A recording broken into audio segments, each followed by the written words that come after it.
জাতিসংঘে ইসরায়েলকে তুলোধুনো করল পাকিস্তান, চীন, রাশিয়া ও আলজেরিয়া। জাতিসংঘ নিরাপত্তা পরিষদের এক জরুরি বৈঠকে ইরানের উপর ইসরায়েলের সামরিক হামলার কঠোর সমালোচনা করেছে পাকিস্তান, চীন, রাশিয়া ও আলজেরিয়া।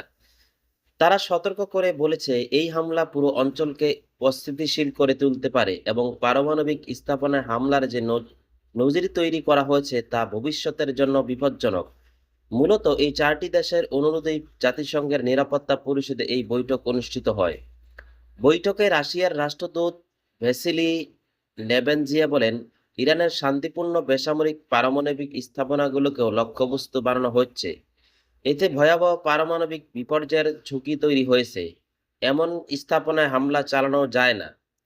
চীনের রাষ্ট্রদূত ফুং কং বলেন, ইসরায়েলের এই হামলা আন্তর্জাতিক আইন ও আন্তর্জাতিক সম্পর্কের নিয়ম লঙ্ঘন করেছে। এটি ইরানের সার্বভৌমত্ব ও নিরাপত্তাকেও ক্ষুণ্ণ করেছে এবং গোটা অঞ্চলের শান্তি ও স্থিতিশীলতা বিপন্ন করেছে।